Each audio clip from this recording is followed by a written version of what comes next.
ओम शांति।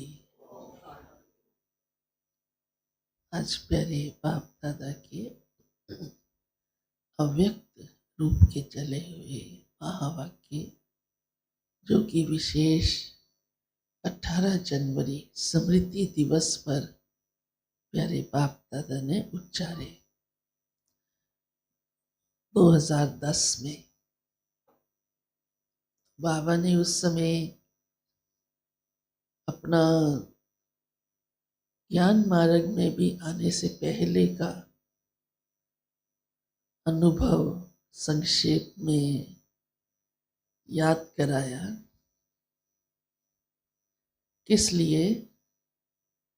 क्योंकि बाबा ने स्वयं को अंदर ही अंदर सूक्ष्म इतना पुरुषार्थ किया, इतना स्वयं को कर्म योगी बनाया कि हर कर्म बाबा की याद में रहे। अंदर ही अंदर देह से न्यारा हूँ मैं, तो सभी बातों से न्यारा हूँ। स्वयं को डिटैच किया तो बाबा नष्टो मोहा बन सका। सारी गीता का सार है ना, नष्टो मोहा स्मृति लब्ध। वो स्थिति बाबा की बन गई। तो बाबा ने वो ज्ञान में आने से पहले जो पुरुषार्थ किया, उसकी बाबा को कितनी मदद रही। क्योंकि जो हम करते हैं वो संस्कार बन जाता है। तो बाबा तब भी, उस समय तो बाबा एक व्यापारी थे, साधारण व्यापारी नहीं थे, बड़े थे, भक्त भी थे, बहुत कुछ था। तो बाबा अपना मन का नियंत्रण कैसे करना है, मन को बाबा ने, जैसे दरबार लगती है और राजा मंत्रियों से पूछता है कि आज तुम्हारी कारोबार क्या रही, ऐसे बाबा अपनी इंद्रियों की दरबार लगाते थे। हे मन मंत्री, तुमने आज क्या क्या किया, क्या क्या सोचा, कहाँ कहाँ गए। तो वो बात पता कैसे लगी? बाबा अपनी डायरी में लिखते थे। ये शिव बाबा की प्रवेशता से पहले की बात है। आप सोचो, एक व्यक्ति, एक आत्मा या महात्मा कहें, अपने युवा अवस्था में प्रवृत्ति में रहते, सारी कारोबार संभालते, स्वयं को इतना नियंत्रित करता है कि वो रोज रात को हिसाब लेता है अपने मन का, बुद्धि का, और डायरी में लिखता है। तो वो डायरी बाबा के अव्यक्त होने के बाद मिल गई। बाबा उसे सिंध से साथ ले आए। तो उससे और ज्यादा जैसे ये समझ में आया कि बाबा का ये पुरुषार्थ पहले से ही लौकिक रीति में ही अंदर चलता था कि कर्म इंद्रियां सूक्ष्म भी, आंख नाक कान तो चाहिए नियंत्रण, लेकिन मन भी भागे नहीं। फिर बाबा मिल गया तो बाबा की याद में रहकर बाबा ने ये पुरुषार्थ किया, कर्म योगी बनकर चला।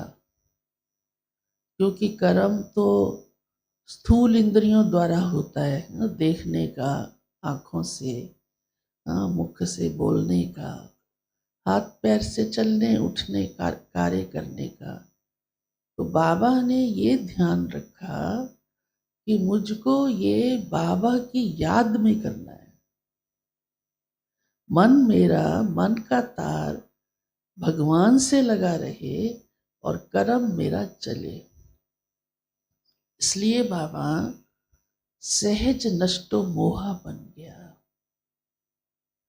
और जब तक हम नष्टो मोहा नहीं बनते, हम सफलता की सीढ़ी पे नहीं चढ़ सकते।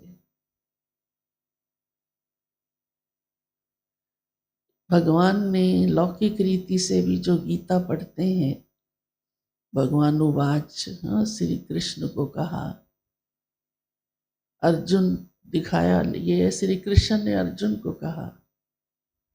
हर बात में क्या कहा, हर बात में देखो, जिसने गीता पढ़ी होगी थॉरली वो समझते होंगे। आप में से किस किस ने गीता पढ़ी है अच्छी तरह? ऊंचा हाथ। भारतवासियों को तो दहेज में भी गीता देते हैं। किस किस को दहेज में मिली थी गीता? थोड़ों को नहीं। ये तो एक हमारी सिस्टम है हिंदू संस्कृति की, कि गीता साथ में दी जाती है। क्यों? गीता प्रवृत्ति मार्ग का शास्त्र है कि गृहस्थी को कैसे चलाना है, विकारों में फंसना नहीं है। खैर, पर ये तो पता ही है ना कि गीता हमारा, हाँ, आदि सनातन उसका शास्त्र है। तो बाबा ने वो सारा किया, माना खुद को नष्टो मोहा बनाया, तभी तो संपूर्ण बना ना, कर्मातीत बना। तो आज प्यारे बाबा ने हमको वही बातें याद कराई हैं। बाबा ने कहा है, कर्म योगी बनो, अशरीरी बनो, नष्टो मोहा बनो। कैसे बनो, वो बाबा ने बहुत सहज रीति से हमें करने की समझ दी है। ठीक है।